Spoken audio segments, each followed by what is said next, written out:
I woke up in agony, head pounding, body burning, lying on a bumpy cart covered by a torn blanket. A blonde girl with green eyes was holding my head in her lap, keeping me from choking on my own blood. Her father, a big bearded Viking-looking man, leaned over to check on me.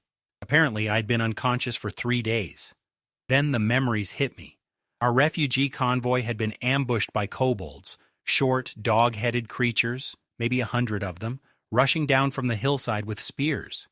As the militia captain, I had seen this kind of attack before. We usually handled it easily, but this time their leader gave a signal, and they all threw their spears at once. We lost a third of our men in seconds. I watched my people get torn apart. I saw enough. I charged straight at the kobold leader, the biggest, strongest one, the one who had been barking orders the whole time. I figured if I killed him, the rest would run. He smashed my shield with one swing of his chain hammer and broke my hand. Then he tackled me to the ground and bit deep into my shoulder. I kept stabbing and twisting my blade into his gut, trying to weaken him. When I couldn't break free, I bit him back, right on the neck, and held on until everything went dark. So apparently I passed out from blood loss after biting a kobold to death. God, this hurts. I want to go home. As I lay there in Olivia's lap, more memories slowly came back to me. This world is a typical fantasy setting. Many gods, many races. The empire I live in, called Orantis, sits in the east of the Dawn continent, bordering the Beastmen territories to the north. The empire used to be powerful, but now it's falling apart, controlled by different lords fighting each other. Up north, where we came from, the defenses have grown weak, and Beastmen raiding parties have started hitting villages again. Ours was one of them. That's why Uncle Ulyan, a retired soldier, decided to pack up the whole village and move southwest over 1,000 miles to settle at a river bend near the Great Barrier. He even got an official pioneer charter from the local noble family. If we clear enough land and pay enough taxes, we could become frontier knights.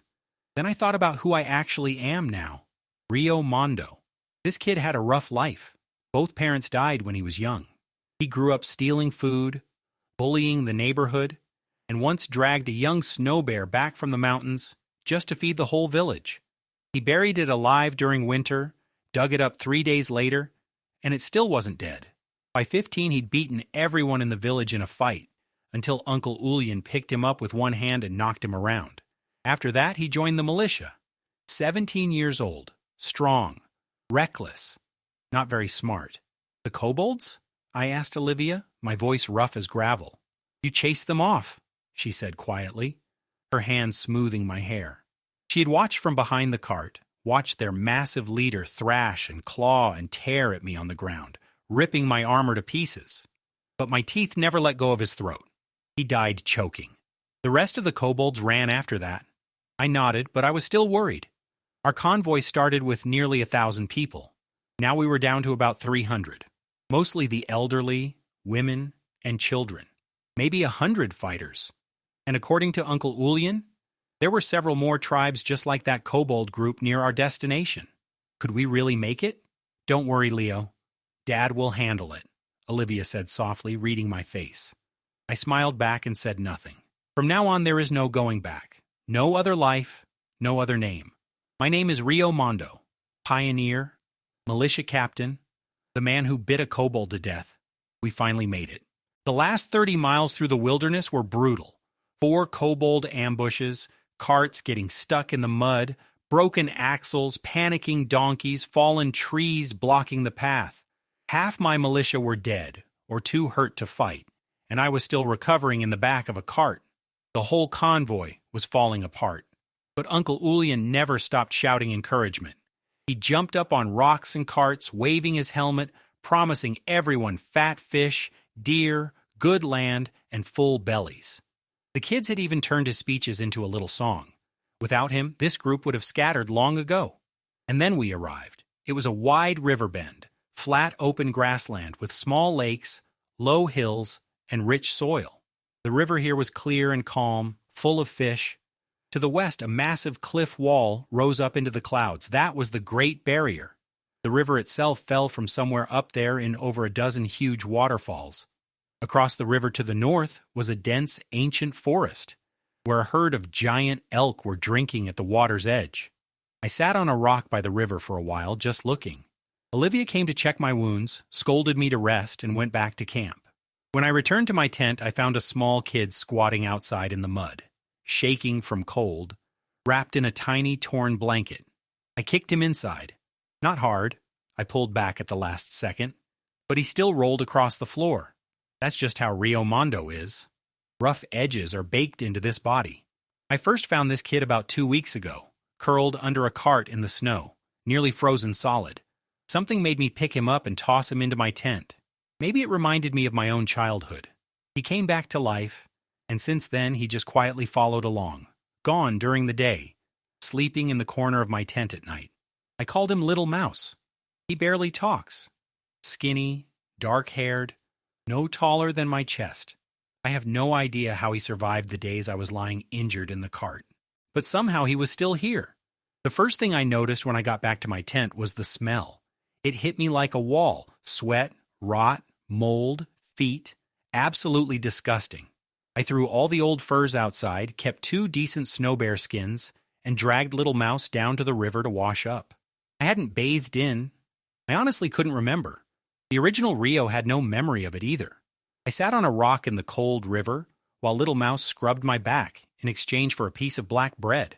The promise of food was the only thing that got that kid moving. Then I noticed Little Mouse wasn't a boy. I grabbed the small bear skin and wrapped her up quickly. She just stood there, calm as ever, and quietly asked if she was still getting the bread. I carried her back to camp and asked Olivia to heat some water so the girl could have a proper warm bath. Olivia gave me a look, made a little comment about how well I was taking care of people, then took Little Mouse into the tent without another word. Those two clearly already knew each other, though Olivia kept a careful distance. While I waited, I ducked into Uncle Ulian's tent.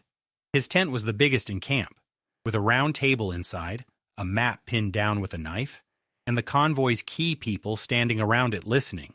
Nobody questioned him. Everyone just nodded and did what he said. The man had real authority. Watching him, I thought, honestly, he might be the real main character here, not me. When he first came back to the village, he spent all his savings on food and weapons, built a militia from scratch, cleared out monster nests, drove off raider bands, and even talked a merchant caravan into rerouting through the village to buy our furs and herbs. Things were finally starting to look up. Then the beastmen came. Villages all around us turned to ash.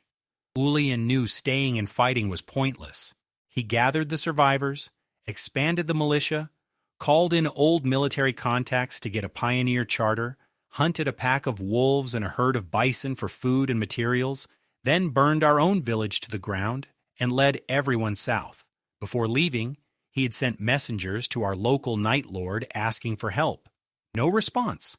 When our convoy showed up at the nearest town as refugees, the Lord turned us away at the gate and threw us a cart of bran scraps. So here we were. No home to go back to. No help from above. Just us, moving forward. I walked into Uncle Ulian's tent and listened to him hand out orders. Build the fence, burn the north field, scout for anything worth selling. He made it all sound manageable, even optimistic. The others around the table just nodded along. But I wasn't the old Rio anymore. I looked at the map and actually thought about the numbers. 300 people, mostly elderly, women and children. Almost no savings left. The plan was to plant rye in April and hopefully be self-sufficient by the end of the first year. But that still left half a year with barely enough food. Fishing and hunting alone wouldn't cut it. Most of these villagers had spent their whole lives farming on someone else's land. They didn't even own proper hunting tools. The best hunters here were Uncle Ulian and me. And this wilderness was full of monster nests and hostile tribes on top of everything else. I was staring at the map when Ulian mentioned hoping to find a mine. Gold, silver, copper, anything. I picked up one of the kobold spearheads we had collected after the ambush and dropped it on the table. No copper? I said. But what about iron? Everyone stared. I spelled it out. The kobolds had iron weapons. They didn't buy them. So where did the iron come from? Ulian slapped his knee. They found an iron deposit. Exactly. In every story I ever read or game I ever played, kobolds and mine tunnels always went together. It was obvious to me. The real questions were about ore quality, how to extract it, where to get the labor, how to transport and sell it. But the others weren't thinking about any of that. Ulian stared at me like I had grown a second head and shouted, "Rio, did you actually use your brain?" That set everyone off. Impossible, my pig is smarter than him. Maybe the kobold he bit to death possessed him. Or a demon's soul crossed into his body. Yes, soul transfer, that's it. I looked around at all of them and thought, you people figured out the truth in 3 sentences, but you can't come up with one idea for how to feed everyone. Incredible.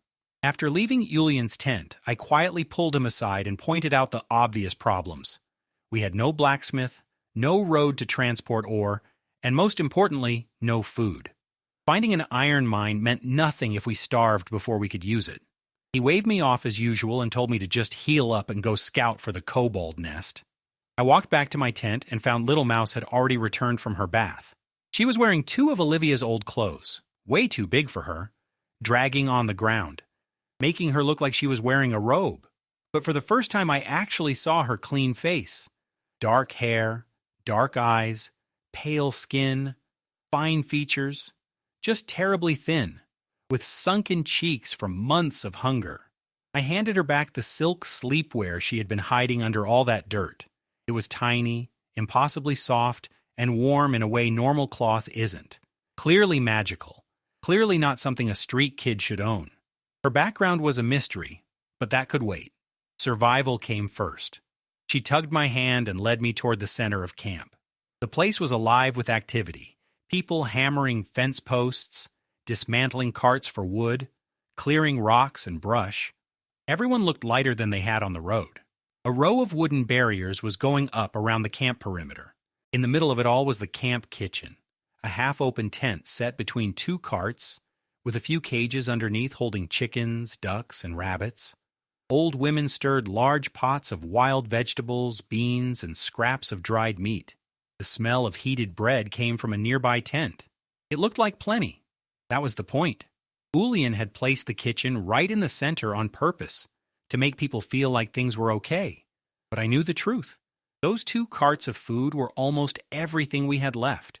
A dozen ragged, hungry-looking kids had gathered near the kitchen, waiting. When they spotted me, they all called out, "Big Brother Rio!" or "Captain." Even kids I had beaten up before. The rougher I was with them, the more they seemed to look up to me. None of them dared get too close, though, except Little Mouse, who just stood quietly at my side. Olivia came over with a basket and handed out food to the kids. Half a bread roll each, and 1 small egg per child as a reward for surviving the journey. The eggs were tiny, smaller than ping-pong balls, but the kids cheered like it was a feast. Little Mouse was last in line. She hesitated to take her egg. Some of the kids started yelling that she didn't deserve food since she wasn't one of us, and had no father pulling his weight. I raised my fist and the noise stopped. Then I grabbed the egg, pinched Little Mouse's cheeks open, and shoved it in her mouth. Done. She immediately pushed me toward Olivia, trying to share her good luck with me. She had survived on that half loaf of bread every day, and wanted me to have something too. Olivia stared me down and accused me of stealing children's food. I told her I was basically still a kid myself. She rolled her eyes and handed me a piece of dried buffalo meat, the size of my little finger. I chewed it. It tasted like a tree root. That was the treat she had been saving for herself. I didn't thank her. That's not how Rio and Olivia work. We've known each other our whole lives, and mostly just argue. When we were small, I used to make her cry, and her mother would invite me in for dinner and lecture me while I ate. Good times. The adult meal wasn't much better. Hard bread that could break teeth, thin soup with almost nothing in it. After days of warm porridge while I was injured, I had thought eating properly again would feel good. Turns out the porridge was the luxury. That night I lay in my tent staring at the ceiling, trying to think of a way out of this situation. We had almost no food, too many mouths to feed, and a wilderness full of dangers outside the fence. Little Mouse crept in and curled up at my feet. Every few minutes she shuffled a little closer. Eventually I just rested my foot on top of her. She grabbed onto my leg and went still. She was freezing. Even with that magical silk garment, she had no body heat. It took a full 10 minutes before my leg warmed up again. Then, in the dark, a tiny voice said, "Rio, can I call you Dad?" Why? They said you needed Dad to get food. Fine. Dad? I woke up, and Little Mouse was gone. I found her at the riverbank, crouching in the shallow water, with her dress tied up around her waist, bare legs covered in frostbite sores, digging through the mud with her bare hands looking for food. She caught a tiny fish barely bigger than her finger and shoved it straight into her mouth before I could stop her. The young kids in camp only got one meal a day, and nobody was calling Little Mouse to share theirs. So she was out here finding her own. I showed her a better way. Moved some stones to block off a small pool connected to the river. Fish would swim in by evening and get trapped. She asked about the bread I'd promised her. I hadn't forgotten. I badgered Olivia until she quietly handed over a soft roll, and I gave it to Little Mouse while she looked at me like I had performed a miracle. After breakfast, half a hard bread roll, boiled water, and a piece of toxic deer root that fills your stomach but can kill you if you eat too much, I called the militia together for training. 20 showed up. Several were still bandaged.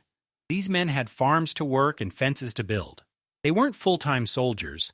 Back in the village, they trained before breakfast and after dinner, motivated mostly by Julian's promise of an extra pound of bread per day. But after everything we had survived on the road, they understood now why being armed and trained mattered. I had decided we were going to practice throwing spears. Getting bitten by a kobold once was enough for me. Close combat is brutal and ugly. Ranged attacks are the smart way to fight. I laid out my requirements clearly. 50 yards minimum distance without hitting the ground, 5 hits out of 10 at 20 yards, or lose half your dinner. One of the older militiamen, Vici, raised his hand and pointed out that Ulian had ordered us to clear 300 acres of land before the April planting season. I paused and asked, "How big is 1 acre?" Every single person stared at me. Then came the looks. Pure disbelief. Then contempt. I was a farmer's boy who didn't know what an acre was. Even the illiterate men in the group looked embarrassed for me. In my defense, I had no idea what unit of measurement they used here, and the original Rio had never farmed a day in his life. One of the militiamen explained the local measurements to me. 1 acre here was about the size of half a football field, 300 of them in 3 months, with mostly elderly and weak people, no machines, and primitive farming tools. Even after doing the math, reaching that goal would barely feed everyone. The land here was good, flat, fertile, well-watered, but it was still an almost impossible task. I didn't want to think about it too hard. It would just make me angry. So I did what Rio Mondo does best. I ignored the problem and told everyone we were training first. Anyone who wanted to leave could fight me about it. Nobody left. The spear throw that nearly wiped out a third of our militia a few days ago was still fresh in everyone's mind. They understood the point. I took them to an open field outside camp and had them throw at the trees on a small hill about 20 meters away.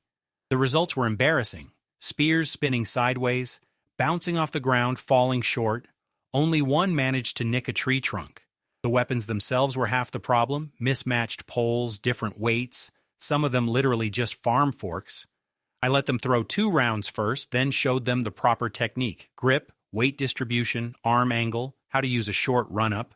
Then I stepped back, raised the spear over my shoulder, jogged a few steps, and threw. It flew in a clean arc, crossed 20 meters, and punched straight through a tree trunk with the tip coming out the other side. The militia went quiet for a moment, then started whispering among themselves. The general conclusion was soul transfer. Again. After an hour of training, they were already throwing with real form. Strong men with proper technique were reaching 30 meters without a run-up. Accuracy would take time, but the foundation was there. Uncle Ulian came over to watch near the end. He slapped me on the shoulder, right where it was still injured, and said he was impressed. I ducked away from his hand and told him I had figured it out from hunting. He grinned and said this would make clearing out the kobolds much easier. I told him I had more tricks coming. He raised his boot and threatened to kick me back to the fields if I was well enough to show off. After training, the militia headed straight to the fields to help with clearing land. I tagged along and watched. 100 people swinging hoes, shovels, and pickaxes, turning over scorched earth, while the elderly and children carried away rocks and burned the roots.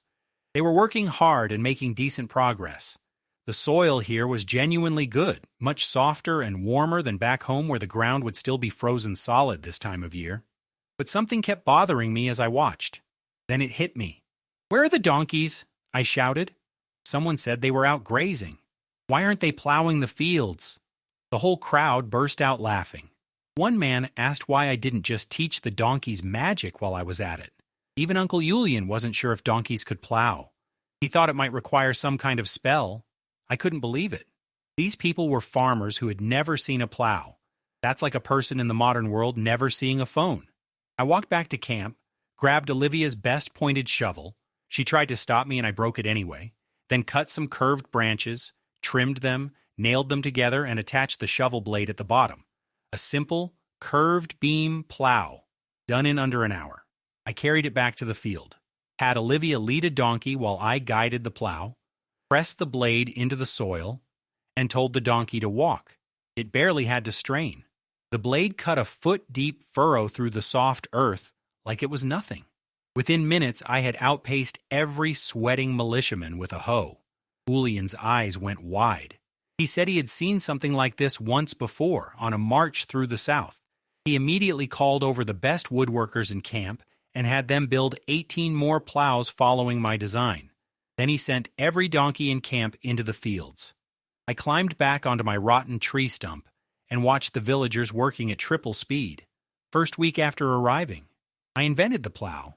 The plow was so simple to use that even children and women could handle it after a few minutes of instruction.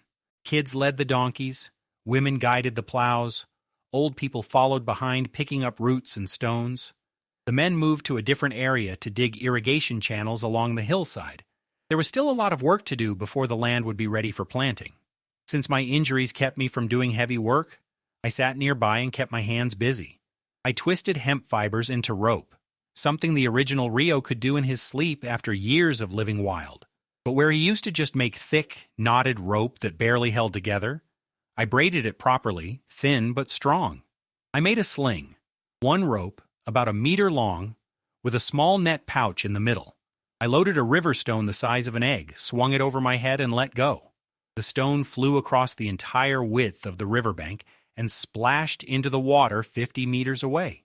The sling, ancient, simple, and devastatingly effective against unarmored enemies like kobolds. I made 30 of them.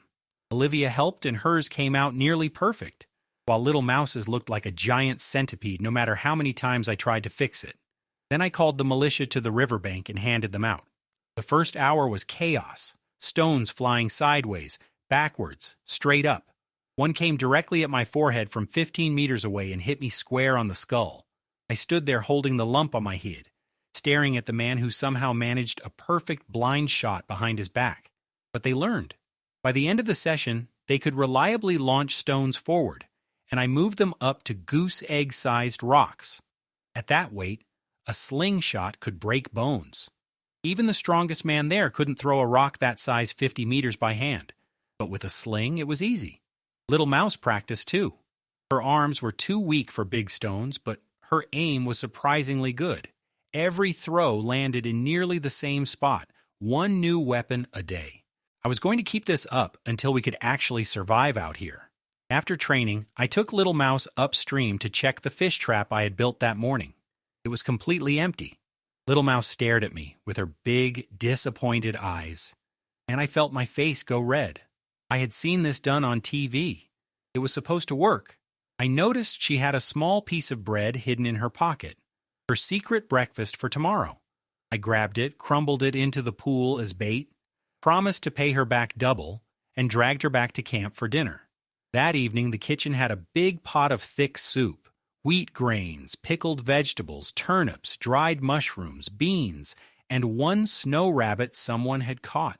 It looked exactly like slop from a pig farm, but to people who had been half-starving for months, it tasted like a feast.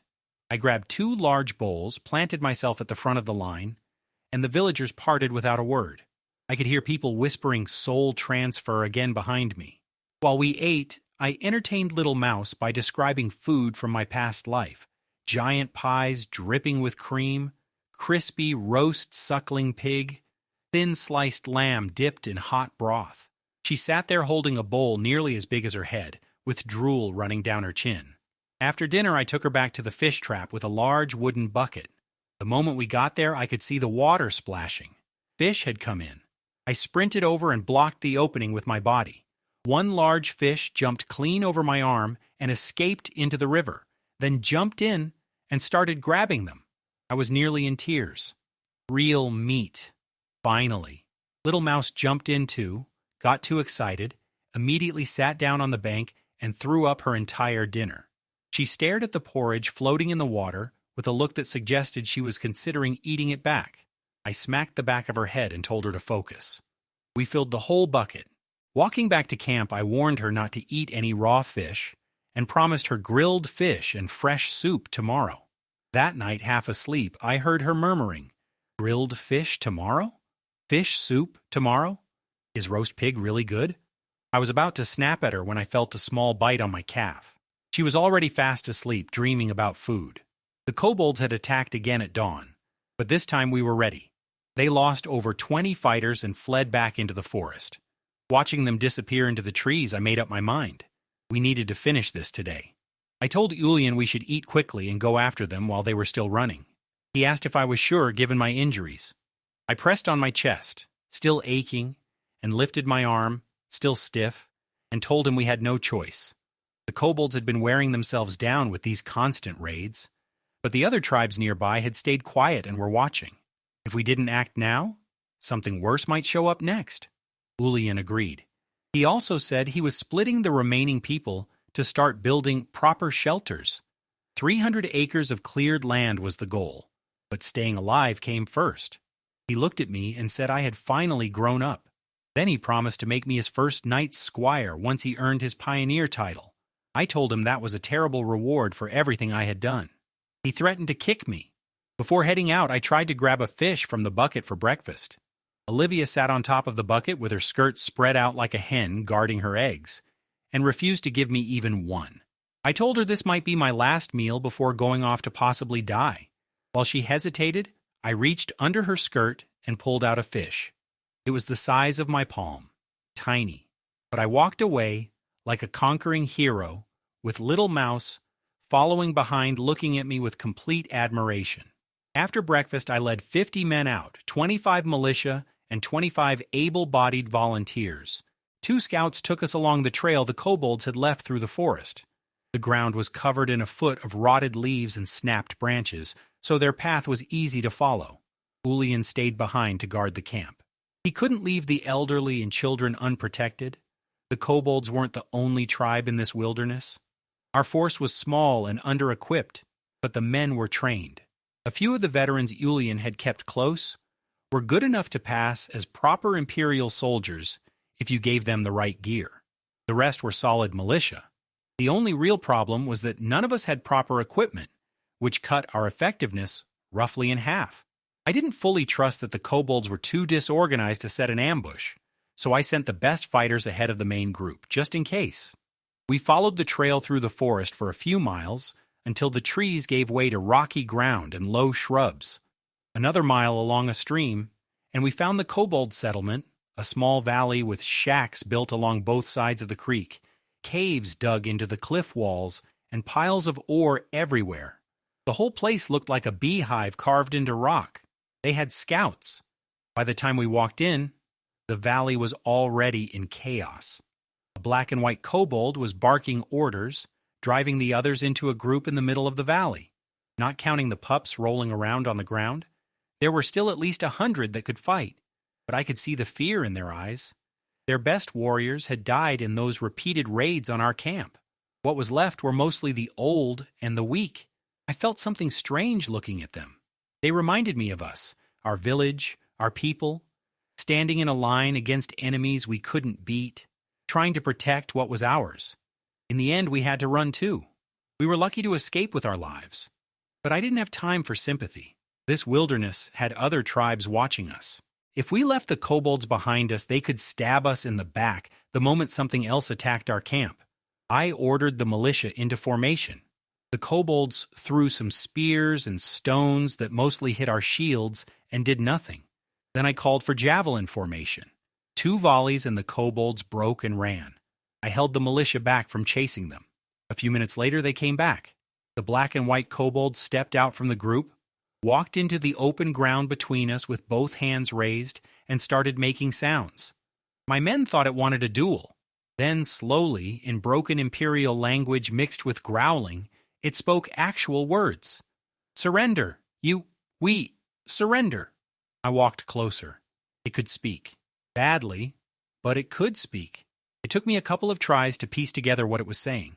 Several kobolds dragged bags down from the mine tunnels and dropped them between our 2 groups. The black and white kobold opened one.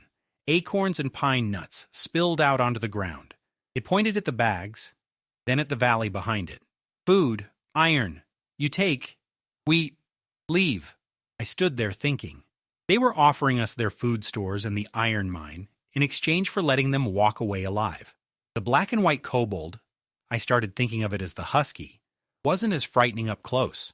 It actually looked a bit like a husky standing on 2 legs. Most of the kobolds looked like golden retrievers, with a few muscular ones that resembled pit bulls. When it proposed surrendering their food and iron in exchange for safe passage, I said no. It bared its teeth. I quickly explained that I didn't want their food or their home. We were peaceful people who wanted to farm, not fight. We could trade instead, their iron for our grain. They could keep living here. The husky didn't believe me. It said humans were cunning and my smile looked dishonest. I tried to look more serious. To show good faith, I had all 50 men hand over their 2 days of rations and dumped everything on the ground in front of the kobolds. The whole tribe started swallowing hard at the sight of the food. Then I added one condition. They needed to send at least 20 young pups to our camp to learn our language. No communication meant no peace. The husky's teeth came out again. Kobolds will never be slaves. I told them it came with free food and shelter. Adults could come and go as they pleased, and there was no limit on numbers. Every kobold's eyes lit up like dogs spotting a treat. They agreed. It made sense for them. Their pups were going to starve anyway if they had to migrate in winter, and trading iron for food meant they could just dig and be happy instead of raiding for survival. Deep down, kobolds had always wanted to attach themselves to a stronger group. They just never found one that didn't try to kill or enslave them immediately. The husky led 9 golden retriever kobolds and 20 fluffy pups back to camp with us. 20 of my men carried baskets loaded with iron ingots and raw ore, crude sponge iron full of impurities, but soft and easy to work with. 1 block, 10 days of hammering by a kobold blacksmith, equaled 1 spear tip or pickaxe head. As I watched them load everything up, the iron, the baskets, the linen sacks of dried fruit, one question popped into my head. Where did you get the baskets and linen bags? Something bothered me about the kobolds. They had no real crafts to speak of. They didn't even wear clothes. Yet their valley was full of well-made wicker baskets and decent linen sacks. That kind of work was beyond most of our own village women. Kobolds didn't make those. I stared at the husky until it finally coughed up one word. Wild folk. That put me on edge immediately. Wild folk were people who refused to pay taxes or serve any lord, living outside the system entirely. In practice, that meant bandits, raiders, outlaws, not the kind of neighbors you wanted near a struggling pioneer camp. But it also explained why this kobold could speak our language and was willing to negotiate. They had dealt with humans before. Back at camp, I gathered Julian and the other leaders and had the husky explain the trading arrangement: 1 wicker basket for a basket full of iron ore, 1 linen sack for a sack of iron ingots. The whole tent erupted. Everyone agreed it was robbery. Julian slammed the table and promised to pay double whatever the wild folk were offering. The husky got nervous and started backing toward the exit. I told everyone to calm down and let her set her own price. She had clearly thought about it on the way here. In clean, clear imperial, she laid out her terms.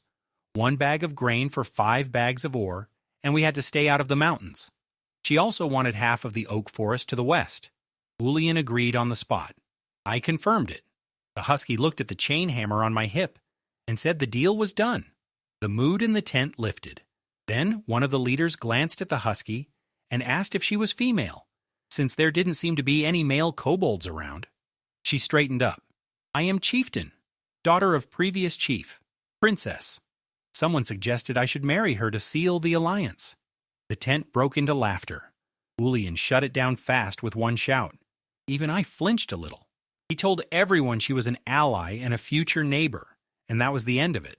The husky nearly backed out of the tent from the noise, then caught herself and wagged her tail slightly. Neighbors. Outside, I introduced myself properly and asked her name. Fisha Inuit. I started to ask about the previous chief, then stopped myself. She answered anyway, staring straight at me. Dead. Bitten to death. Ulian laid out 10 bags of rye in front of Fisha and her group.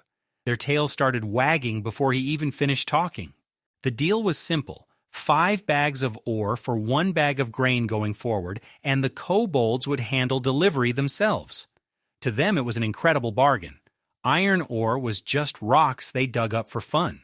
The linen sacks we were giving them were practically luxury goods in their eyes, useful as clothing, bedding, curtains, and decoration once worn out. Meanwhile, a bag of grain meant a real meal for the whole tribe. To us, 1 bag of rye was worth 1,000 pounds of iron ore. Several of our leaders watched the overjoyed kobolds and quietly felt guilty about how good the deal was for us. Fisha led her group back into the forest carrying the grain, leaving the 20 pups behind. They had been completely forgotten. A short while later, the kobolds returned from the mine with baskets of ore stacked on their backs. They filled 5 linen sacks at the forest's edge, eyes wide and hopeful. I walked over and dropped 1 bag of rye at Fisha's feet. The kobolds erupted in howls and barking like they had just won a great battle. They had never tasted farmed grain before. To them, rye mixed with tree bark, acorns, and rat meat in a pot for half a day was a feast. They didn't even bother removing the husks. I watched them leave feeling relieved, but not fully at ease. 20 pups as guests and a trading agreement wasn't a guarantee of lasting peace. I had already noticed that most of the male kobolds had no idea which pups were their own children. The only real peace guarantee was staying strong enough that attacking us wasn't worth it. Back in camp, a militiaman came up looking stressed. The pups had chewed through the fence of the pig pen in the time it took to blink and were running loose through camp with men chasing after them. I walked over to the pen, went inside, picked up a few sticks of firewood, pointed at the firewood, bared my teeth, pointed at my teeth, pointed hard at the fence, then drew a finger across my throat. 20 fluffy little kobolds pressed together in a terrified pile and nodded very quickly. Smart kids. The morning after the deal with the kobolds, Ulian left early with 2 militiamen and a bag of ore samples, riding a donkey toward the nearest town, Eisenbowl, about 100 miles away along the river and the World Tree Road. It was the closest trading hub, sitting at the crossroads of the main road and the river. With Ulian gone, I confidently assumed I would be running things. Nobody listened to me. The logging crew had their own leader.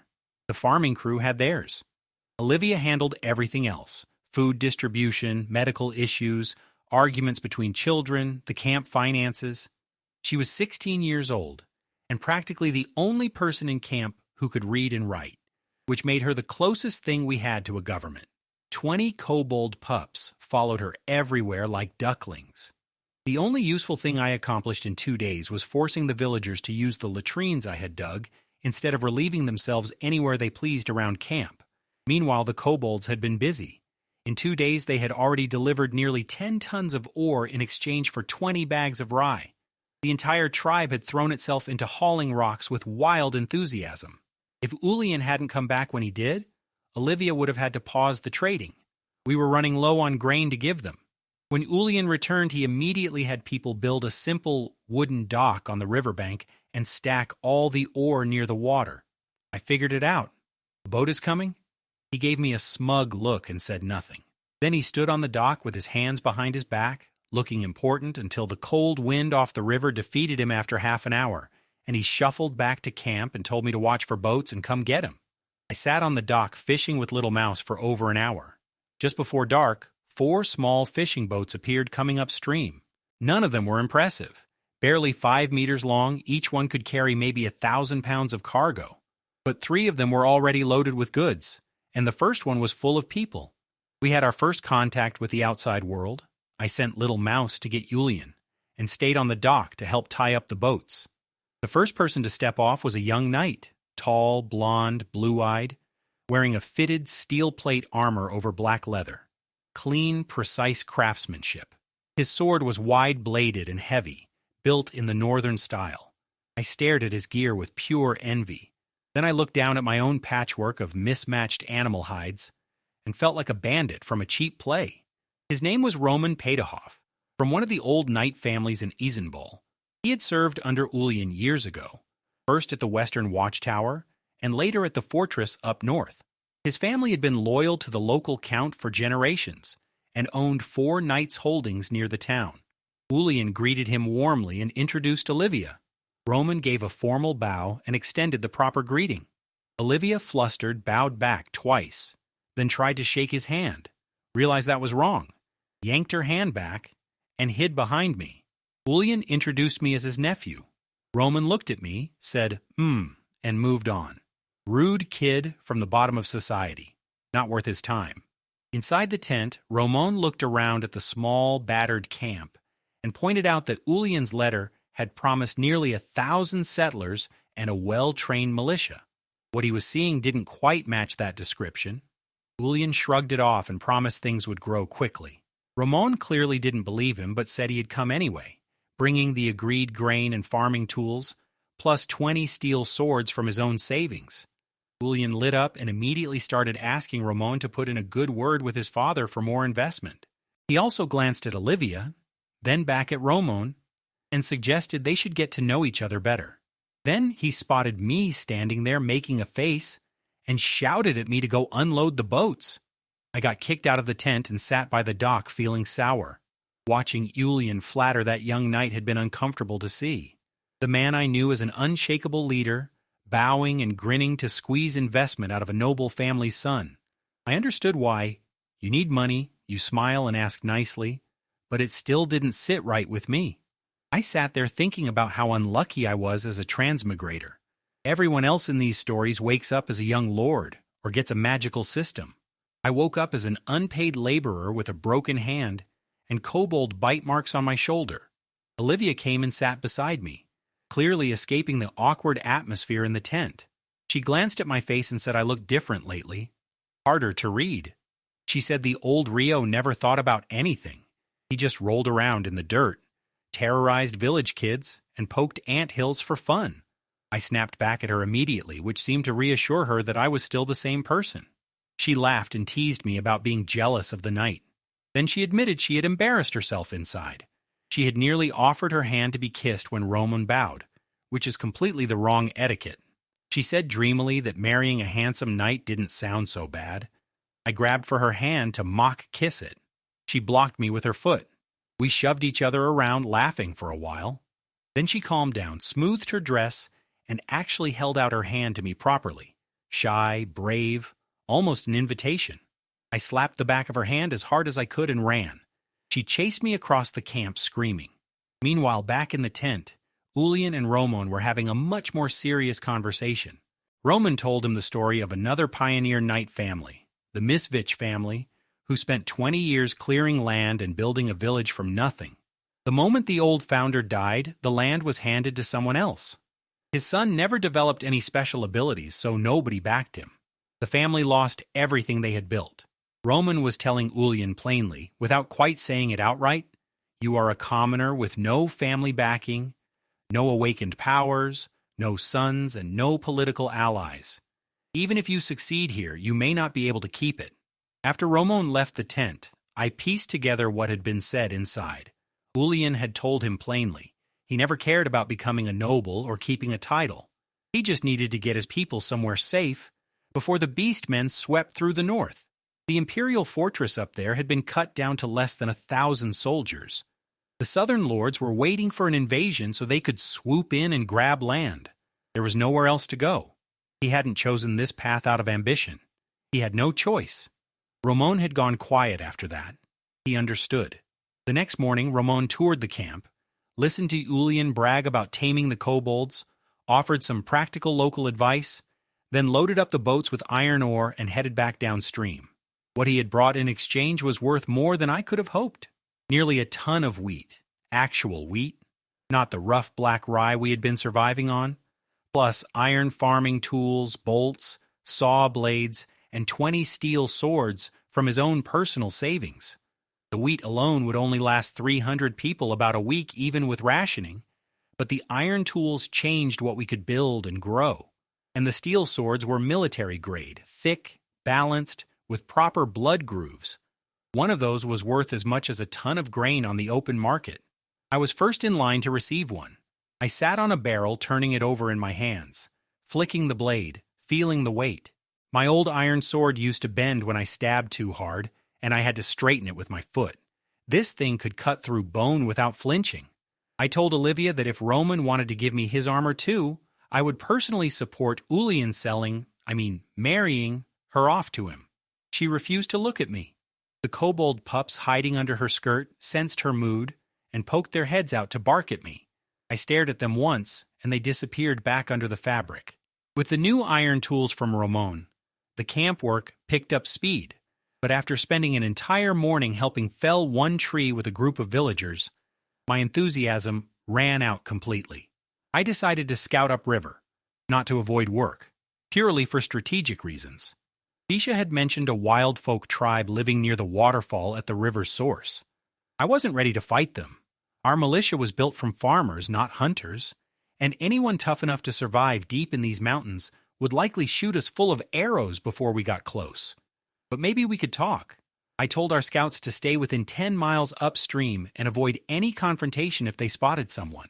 Losing even one good scout would be a serious blow. I decided to handle the first contact myself. Following the river upstream, the terrain got rough fast. The water split into channels between jagged rocks.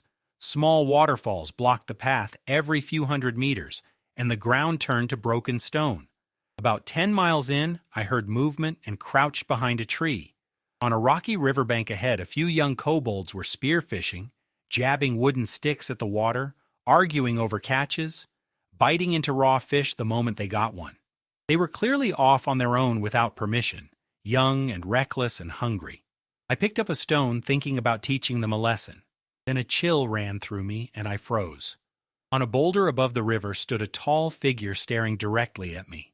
He wore stitched animal hides and a full wolf skull for a helmet that shadowed most of his face. Bone and fang decorations covered his shoulders and wrists, not just decoration, functional armor and weapons.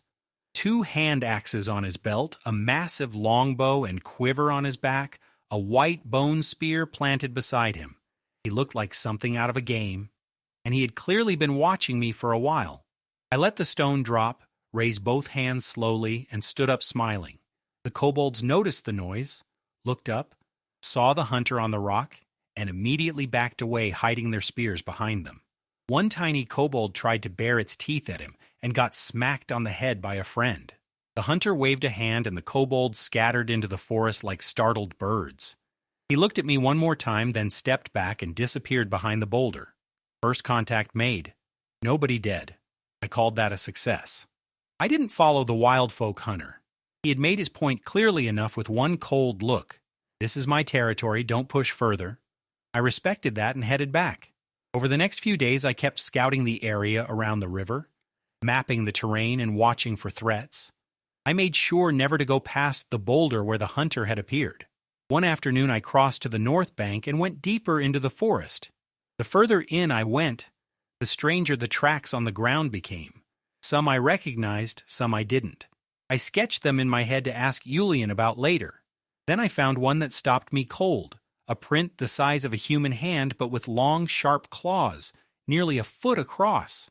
I turned around immediately. Whatever made that print was not something I wanted to meet unprepared. I'd barely taken a step when the ground started shaking. Trees swayed. Something enormous burst through the forest.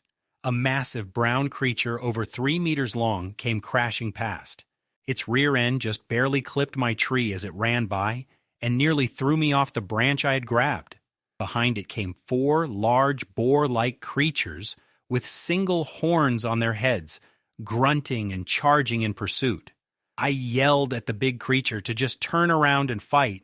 It was twice the size of all four of them combined. It ignored me and kept running. A minute later, four more figures followed, stocky, hairy, hunched humanoids, carrying bone spears and stone hammers with crude crossbows on their backs. Boar men, more dangerous than kobolds by a wide margin. I held my breath and stayed still until they passed. When I thought it was finally safe to come down, the whole chase looped back around again. I climbed up again, cursed at all of them, and decided to move through the trees instead of waiting. I jumped from branch to branch until the forest thinned and I could see ahead. The big creature had been cornered against a small muddy slope. It tried to climb 3 times and slid back each time, digging frantically while the boar men and their animals closed in. Then it reared up on its hind legs, pressed its back to the slope, waved its front paws wildly, and screamed in a high, childlike voice. "Don't come near me!" That's when I finally understood why it had looked familiar and strange at the same time. It wasn't a bear. It was a marmot, an absolutely enormous marmot. But when it stood up and opened its mouth, those 2 giant front teeth gave it away completely. A giant, screaming marmot that could talk. For the first time since arriving in this world, I genuinely felt like I was in a fantasy. The giant creature wasn't attacking anyone. It was just standing there with its paws over its eyes while the boar men shot crossbow bolts at it. The bolts bounced off its head like chalk. It didn't even fight back. I watched from the trees and figured out the situation quickly. The boar men couldn't hurt it, but they also couldn't get it to leave. Apparently it had eaten through their entire winter food supply. First their field of deer root, then tunneled 2 miles through solid rock just to reach their storage cave. They were furious and completely helpless. When one of the boar men pulled out a torch to try fire, I threw a javelin from the trees and hit him in the throat. He went down. The others panicked and scattered behind trees. The giant creature saw what happened and suddenly found its courage, waving its huge curved claws and making threatening baby noises at the boar men's animals until they backed off. I called out from the trees, "Hello?" The creature looked at me, showed its giant front teeth, then screamed, "Run!" and bolted. Right behind it came 10 more boar men with crossbows and a whole herd of horned boars. I ran. The boar men's arrows punched into my shield as I sprinted through the forest. Growing up being chased by bears and wild pigs was finally useful. I lost them at the river. I found the giant creature drinking upstream. I walked over carefully and introduced myself. It stood up on its hind legs, over 3 meters tall, round and enormous, and said in a high, childlike voice, "I'm Freya. I'm an elven druid." I looked at her massive, fuzzy body and those 2 huge front teeth and asked if all elves looked like this. She turned her back to me, offended. She said this was her bear form. I asked if she was sure it was a bear form. She repeated it very slowly, 1 word at a time, with barely controlled anger. I let it go. Then she said quietly, staring at the distant waterfall, that she couldn't go home anymore. She didn't want to explain further.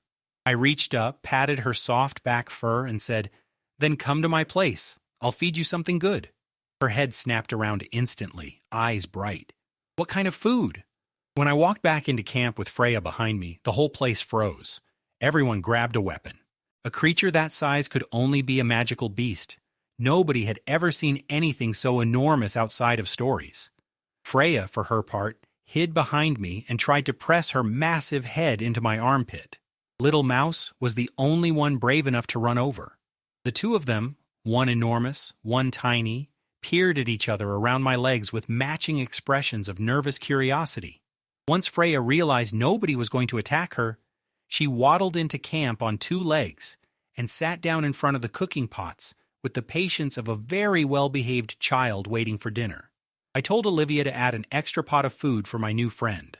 Olivia looked at the size of Freya, looked at me, and quietly asked how much extra. I said a whole pot. While we waited, I tried to learn more about her situation. She had fallen off the cliff at the waterfall, where her home apparently was, and couldn't get back up. Her wings were the problem. She showed them to me proudly, flapping them with great effort. They were the size of a small duck's wings on a body the size of a car. She demonstrated flying by jumping and landing slightly more slowly than she should have. That was it. That was the flying. Her teacher, apparently some kind of hibernating druid, would wake up in spring and come looking for her. She seemed completely unbothered about this. When dinner was ready, Olivia handed Freya a large bowl of thick soup. Freya picked it up delicately, tipped it back, drank the whole thing in one go, licked the bowl spotless, and pushed it gently back toward Olivia. Delicious! Olivia stared for a moment, then suggested Freya just use the pot directly. Freya lit up. I won't say no. She finished an entire pot of porridge, then proceeded to eat a full steamed fish in one bite, pulling out a perfect clean skeleton, swallow a meter-long loaf of bread whole, and chew raw barley like it was candy. The children watched in amazement. I watched in irritation. Those were my fish, and she was stealing my status as the most impressive person in camp. After dinner, everyone relaxed by the fire. The militia trained, the older villagers reinforced their shelters, and construction continued on the Lord's Hall, the central building that would serve as courthouse, storehouse, and emergency shelter for the whole settlement. I sat by the fire doing nothing useful, braiding a strand of Little Mouse's hair straight, and telling her it was an antenna that would make her smarter. She believed me completely and kept it upright with her fingers. Freya tried to do the same thing with her own fur and couldn't get her claws close enough together. I put Freya in the pig pen for the night. It had been expanded since the kobold pups arrived. Higher walls, a roof, dry leaves and furs on the floor. Freya walked in, looked at the 20 fluffy pups packed together inside, and asked if we ate kobolds. I told her to try one. One bite, very tasty. The pups screamed. Freya lay down across most of the floor space and went to sleep, looking perfectly satisfied. Olivia pulled me aside afterward and told me to stop bringing things home. She had tolerated Little Mouse. She had grudgingly accepted 20 kobold pups who called her mom and ate constantly. But a creature that consumed an entire cooking pot per meal was where she drew the line. I asked which one she wanted me to get rid of. She couldn't answer. I went to bed. The next morning, Olivia dragged me out by the ear before I was properly awake. Outside the camp, Freya was sitting alone at the edge of the farm field, looking like a 4,000-pound guilty dog, head down, ears drooping, covered in mud. The field in front of her was destroyed. Holes everywhere, freshly plowed soil packed back down harder than before. The villagers were quietly filling in the damage without saying a word to her, which only made Freya look more miserable. Apparently she had woken up before dawn, decided she owed the camp for eating so much, and tried to help loosen the soil. Every patch she dug up, she immediately walked over and compacted again. By the time the sun rose, she had ruined at least 2 acres and was lying happily in one of her own holes playing in the mud, having completely forgotten why she started. I looked at the destruction and thought, right, marmots are pests. I couldn't reach her ears to pull them, so I just waved her over calmly. Freya leaped up immediately, eyes bright. Is it time to eat? I took Freya to the irrigation channel site on the northwest side of the peninsula. The work crew had spent an entire week with 50 people and only managed 500 meters. At that pace, finishing the full 2 kilometers before planting season was going to be a serious problem. I pointed at the unfinished end of the trench and asked Freya if she could dig. Her eyes lit up. Digging holes is what I'm best at. She dropped onto the ground and her claws started moving. Hard clay, soft sand, it didn't matter. Everything came apart like foam under those curved claws, flying out behind her in clumps. The trench extended visibly in real time. I stood on the bank grinning.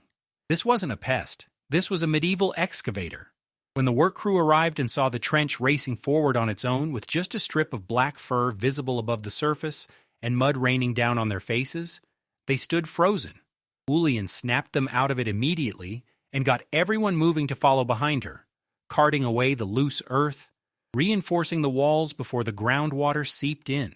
The night before, he'd been wondering how to politely get rid of the giant druid who ate a whole pot per meal.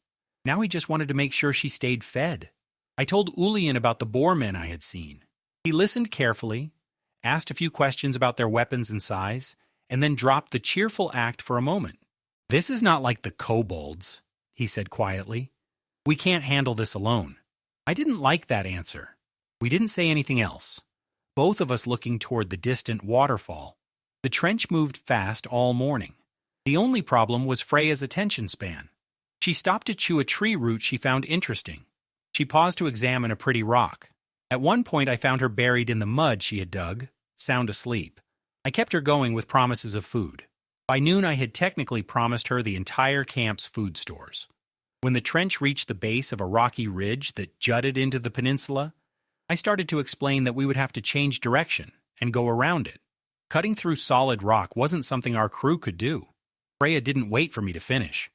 She pressed one claw against the stone face, drew a rough circle in the surface, and pushed. The rock cracked like a dry cracker. Chunks fell away. In 5 minutes her head had disappeared into the wall. I stared at the tunnel opening and felt genuine envy for the first time in this world. I went back to camp to ask Olivia to make proper flatbread for Freya, not just porridge.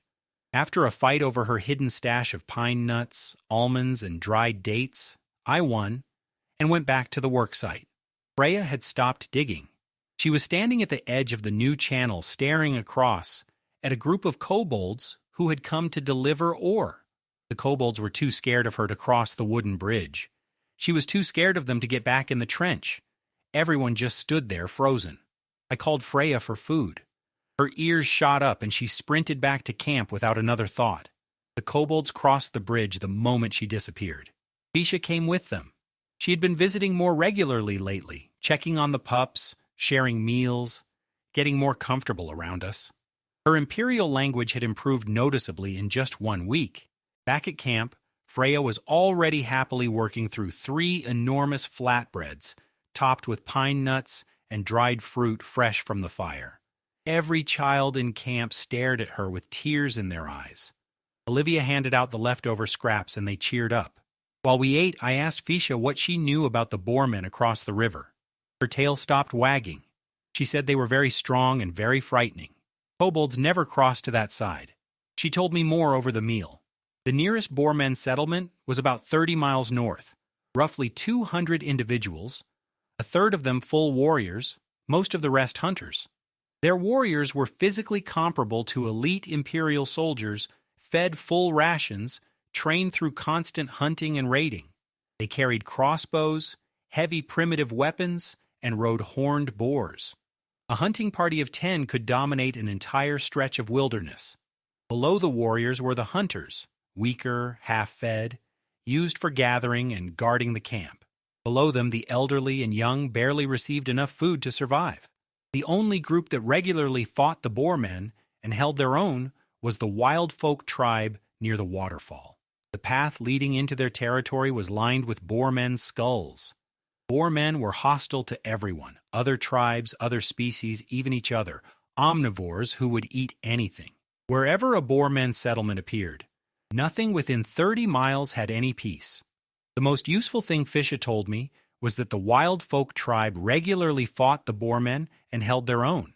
That meant we had a common enemy, which is the fastest way to make friends. I asked Fisha if she could introduce me to the wild folk leader. She got uncomfortable. The relationship between the kobolds and the wild folk wasn't close, more like a farmer tolerating the dogs at his gate. The wild folk left them alone and occasionally helped with small things. Fisha wasn't exactly welcome there. Then Freya, licking flatbread crumbs off her paws, casually offered to take me to the waterfall village herself. I asked if she had lived there before. She said yes. I asked if she had been thrown out for eating too much.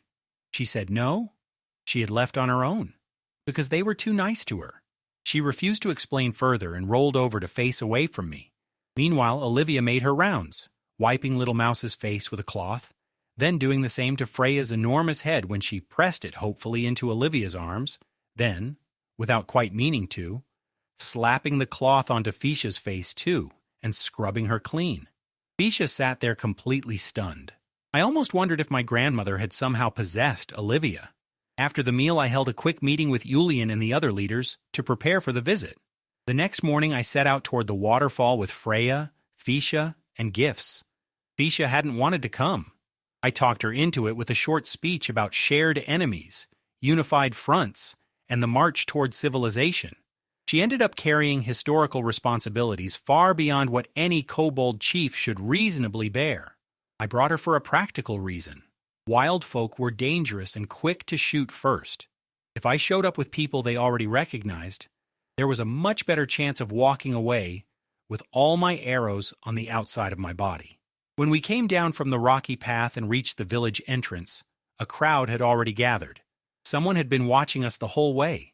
The man standing at the front was old, white hair, face and chest covered in dense war tattoos, wearing a deer antler crown and a cloak of colored feathers.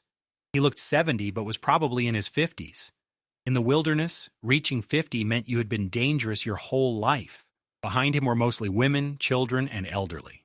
But up on the rooftops, walls, and watchtowers, I counted armed hunters everywhere, big, bearded, wearing wolf and bear skull helmets, full fur armor, bone and fang decorations. Every one of them holding a longbow that could kill a brown bear at 50 meters. I had no interest in fighting these people, ever. I walked straight up to the elder, bowed low, and said respectfully, "Greetings, honored elder." He blinked. He had clearly been prepared for a territorial speech or tax demands. My bow caught him completely off guard. He recovered and smiled warmly. "And to you, child." Good start. I opened the wooden box I had been carrying and presented 2 steel swords wrapped in oiled linen from Roman's batch. Weapons of that quality were rare even in Isenbul. The elder picked one up, struck the blade, and praised it genuinely before having it put away. In northern custom, you never refuse a gift. There will always be something given in return. We exchanged a few more words. His name was Zurvan. Then he turned and looked at Freya. His whole manner changed. He straightened his feathered cloak, adjusted his antler crown, and bowed slowly and formally. "Master Freya." When we entered the village, the elder Zurvan stepped aside, and the villagers surged forward to greet Freya. Old women held food offerings above their heads and bowed to the ground. Mothers brought their children to kneel. A few cheeky kids bowed while sneaking grins at her. Freya stood stiffly and accepted all of it, somehow managing not to immediately eat the food placed in front of her. It was the first time I'd seen her show restraint near anything edible. Then a young woman came forward holding a bundled infant, barely breathing, pale as ash. Freya looked at it and immediately announced she didn't eat children. I told her nobody was asking her to eat it. She nodded, took a breath, and began to glow.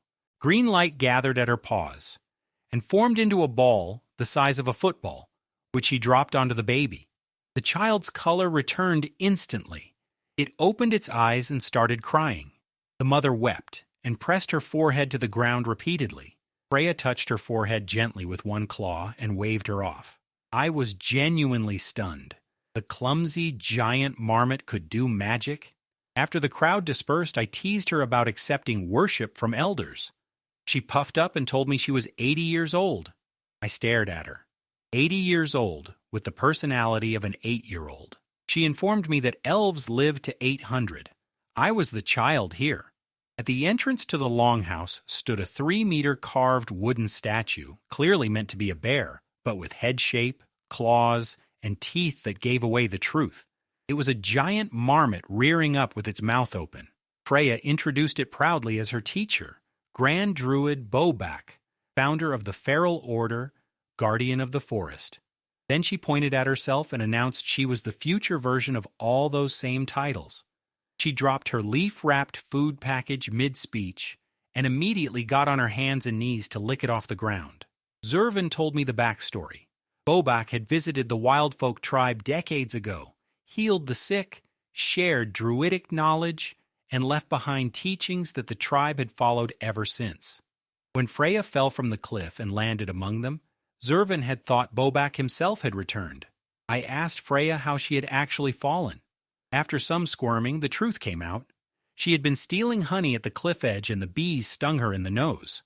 2 months without food while her teacher hibernated, apparently. Inside the longhouse, I explained our situation honestly. We were refugees, not a noble pioneer expedition. Our militia was barely adequate against kobolds. The boar men were a threat we couldn't handle alone. I described the journey from the north. the beastmen raids, the dead villages we had passed. The fear in those memories was real, and I let it show. Zurvan listened carefully, studying my face. When I finished, he said my honesty moved him. He said the Basaka people, that was what this wild folk tribe called themselves, welcomed our arrival. Then he said they would not join our fight. Zurvan's answer surprised me. He said the wilderness always had enemies. Drive out one group, and something stronger would take its place. His tribe had survived for centuries by keeping a careful balance, controlling enemy numbers without ever fully eliminating them. Wipe out the Boer men, and you just make room for something worse. And if the wild folk ever grew powerful enough to dominate the region, the Empire would send an army to destroy them. It was sound logic. I stayed quiet for a moment. Then I picked up some seeds from the table and laid out the situation with the food in front of us. Seeds for the wild folk, nuts for the local tribes, dried dates for the beast men. I pushed the dates into the nuts, which pushed everything together into one mess. The beast men were already moving south. The Empire couldn't stop them quickly. That could take years. Every tribe in the wilderness would be displaced by the pressure, fighting for new territory. The Boermen settlement 30 miles away could grow from 200 to 1,000 in a year, or be conquered by something worse overnight. I told Zurvan I wasn't asking the wild folk to fight our battles. I just wanted them to stand nearby and shoot when we were already absorbing the enemy's charge. He looked at the scattered seeds and pointed out that those seeds on the table were actually us, not them. If the Boermen came south, our camp would take the first hit, not theirs. I said it didn't matter. We were all human. If our camp fell, they would be next, with no one to stand beside them. Zurvan listened without expression. Half a century of hard living had made him impossible to move with words alone. He needed proof, not promises. I hadn't expected to convince him in one visit. I just needed to open the door. That was enough for today. We stayed the night, shared a campfire meal of roasted meat with the tribe. 2 young wild folk women climbed into my bed that evening. The tribe had no particular rules about such things when it came to passing travelers and bloodlines. I politely declined, partly out of principle, mostly because Fisha and Freya were sleeping 3 meters away watching me with undisguised curiosity.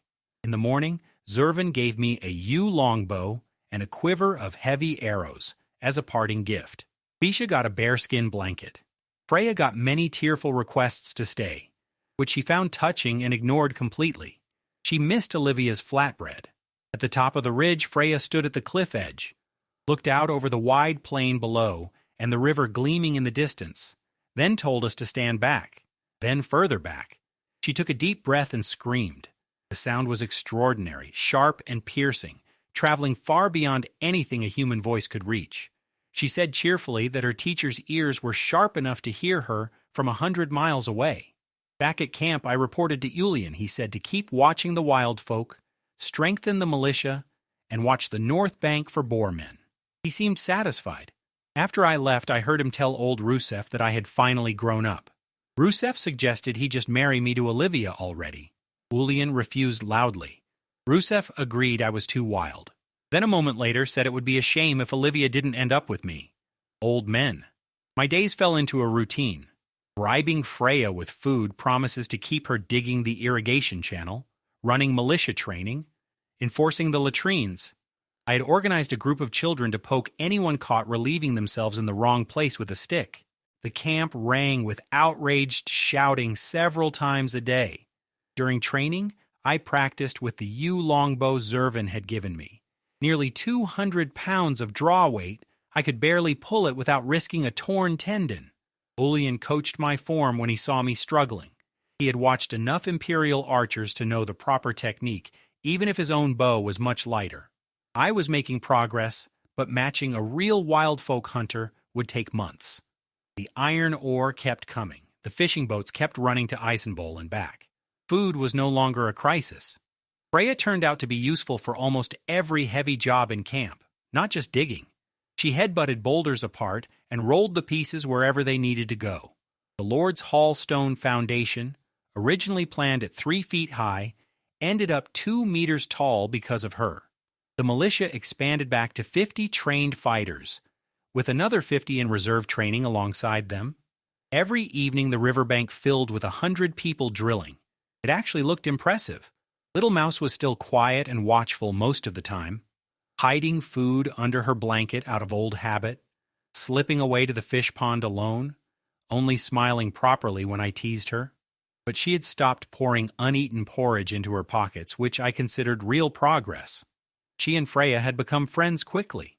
The two of them, my pair of resident disasters, would ride around on Freya's back, exploring the oak forest to the west, taking Olivia's 20-something kobold foster children with them. Wait, 26? I counted the pups 3 times. Then I looked at Fisha. She avoided my eyes and insisted the extras had followed on their own.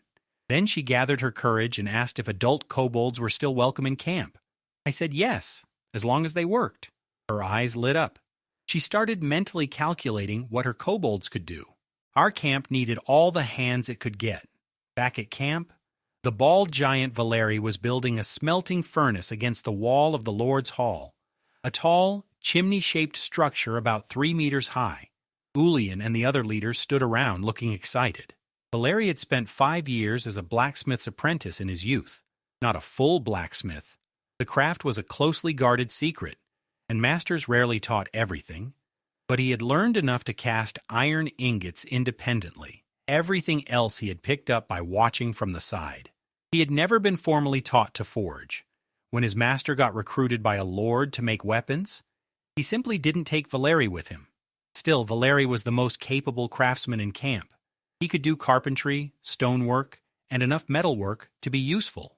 Without him, nobody would have dared attempt building a lord's hall at all. If the furnace worked, we could smelt the kobold's raw ore ourselves, instead of sending it to Eisenball. Refined iron ingots sold for 5 times the price of raw ore. That was a massive difference. I looked at the furnace and said nothing useful. I know the history of metallurgy, but not the details of actually doing it.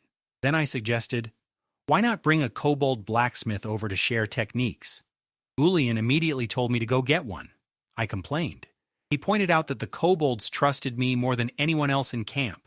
I left. Freya abandoned her digging and insisted on coming along to play. The kobolds spotted us from far away and panicked.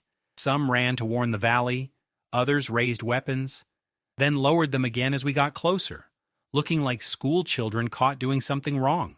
Freya spent the whole walk standing up and waving her claws at them for fun.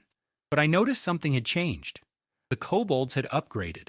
Small shields made of bark and wood, short spears, stone pouches on their belts, and nearly every one of them had a sling. They even formed a defensive cluster when startled, instead of the chaotic mob they used to be. Fisha had only been chief for a short time, and had already turned the tribe into something resembling an actual fighting force. Impressive. Fisha met us in the valley and took us to the smelting area without hesitation. A row of small dome-shaped earthen furnaces, about 1 meter tall each, some still smoking. Kobolds crouched inside cooled ones, digging out tiny iron beads. Others worked iron on anvils with steady hammers. One elderly kobold in a feathered cape danced and chanted nearby as a blessing.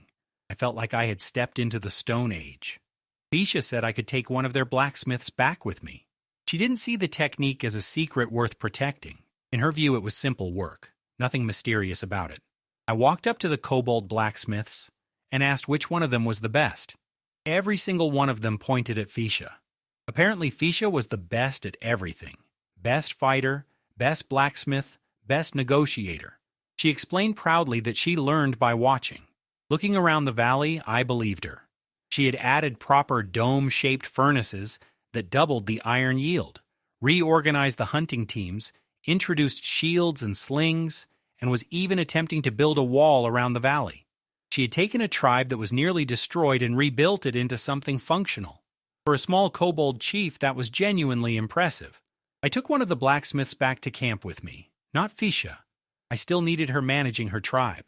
The one I brought back barely spoke Imperial and spent the first hours sitting alone in the middle of camp looking terrified.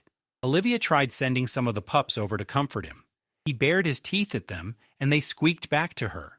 I lay down with my head on Olivia's leg, while she did the camp accounts on a ledger resting on my forehead and complained quietly that in every story, someone wakes up in a new world and immediately meets a master dwarven blacksmith who pledges loyalty on the spot. Here I had to physically go catch a kobold just to have anyone who knew which end of a hammer to hold. Olivia ignored me and read out her shopping list for the next trade run. Cheese, nails, spinning wheels, axes. Across camp, Valerie's crew heaved a roof beam into place with a shout. The Lord's Hall was taking shape. Freya came back from digging covered in mud, flopped in the middle of camp, and refused to move until someone heated water for a bath. I looked at all of it and felt the frustration drain away. Everyone was working. We were all building something together. That night I was nearly asleep when Olivia crawled into my tent uninvited, wearing a thin linen nightgown, claiming she was here to make sure I didn't bother Little Mouse. I flipped over and pinned her down. The atmosphere got interesting. Then Little Mouse shrieked. A massive furry head pushed through the tent flap. All three of us shoved our feet against Freya's forehead, trying to push her back out. "I want to sleep in the tent, too," she insisted, forcing herself inside one determined inch at a time. The tent collapsed. I slipped away from camp early before Ulyan could assign me another day of hauling timber. The pioneer settlement was running smoothly now, which meant nothing but hard labor waiting for me every morning. I had more important things to do, mapping the wilderness across the river before the Boermen found us first. The terrain north of the river was rough, cut through with gullies and ridges near the base of the Great Barrier. I spent the morning climbing high points and memorizing the landscape. Then I spotted a group of Boermen in a valley not far from the river, close enough that someone who knew the path could reach our camp in under 2 hours. 5 warriors resting around a fire, 4 horned boars lying beside them, 3 more warriors posted on high ground as lookouts. A hunting outpost. I pulled out my longbow and was about to creep closer for a shot when a soft whistle stopped me. 20 meters away, a bearded face under a bear skull helmet was looking straight at me, a wildfolk hunter. 2 more were hidden nearby, so well camouflaged in the dead leaves that I had walked right past them without noticing. The hunter gestured for me to follow and moved toward the valley. Before we even got close, arrows came from somewhere in the trees. All 3 lookouts dropped silently. The 3 hunters beside me each loosed 1 arrow into the group below. 2 instant kills, 1 through the skull, 1 through the chest. The 3rd shot took off most of a Boerman's hand. He screamed but kept charging anyway, dragging his weapon with 1 arm. I stood there watching. These men shot like machines. The remaining Boermen managed a few crossbow bolts before arrows from every direction turned them into pincushions. 8 Boermen, gone in seconds. The 4 horned boars went wild. I climbed a tree. One of them slammed its horn straight into the trunk below me and buried it deep in the wood. I drew my steel sword, pointed it down, and jumped. The blade went through the boar's neck almost completely. I gave it a twist and pull, old habit, and that was the end of that. The lead hunter walked over afterward and looked at my sword with open admiration. "I'm Bjorn," he said, extending his arm in the northern grip. "I saw you before." "Rio?" I said, grabbing his forearm. I asked what they were doing this far from the waterfall. He said the Boermen numbers were growing and they needed to keep cutting them down. Then he added, without me having to ask, that not every fight went this cleanly. When the numbers were large enough and the Boermen sent their animals charging first to break the archers' rhythm, the wild folk took heavy losses. They were strong in ambush. In a pitched melee, they bled. After the fight, I offered again to work together against the Boermen. Bjorn refused without hesitation. Zurvan had made his decision. I didn't push it. Pressing harder would just create division inside the wildfolk tribe. While the other hunters stripped the dead Boermen of their crossbows and leather armor, Bjorn told me the horned boar I had killed was mine to take. I traded it for the crossbows, which the wildfolk had no real use for. Bjorn said his people preferred their yew longbows and couldn't maintain crossbows anyway. Before leaving, Bjorn added something quietly. Zurvan might not want to start a war, but the wildfolk and Boermen were blood enemies. If we started the fight, the Basaka hunters would come and shoot. That was enough for me. I gutted the boar on the spot to reduce the weight, built a rough wooden sled, and dragged it back to camp before dark. Ulyan and Valerie looked at the crossbows and shook their heads. Too slow to produce in any quantity, and the materials available here would make them fall apart after a few shots. Maybe later, once the settlement was more established. Not now. My dream of equipping the militia with ranged weapons hit another wall. Over the next several days, I kept scouting north of the river, pushing closer to the Boermen settlement each time. I watched their patrol patterns, counted their numbers, mapped the terrain. The wild folk and Boermen clashed regularly out there, the archers usually winning, but not always. I once watched a wild folk hunter who had been caught alive get impaled on a post on a contested ridge, a warning to anyone watching. That was why I went alone. My militia were farmers. They couldn't move through this wilderness like hunters. Against Boermen in open country, most of them wouldn't survive a direct encounter. But a plan was forming in my head.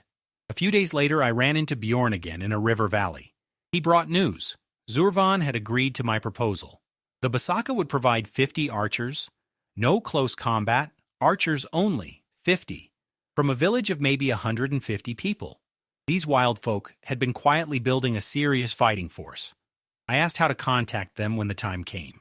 Bjorn said when the fighting started, the Basaka would appear. Back at camp, I laid out my plan for Ulyan. He shook his head immediately and said it looked too risky.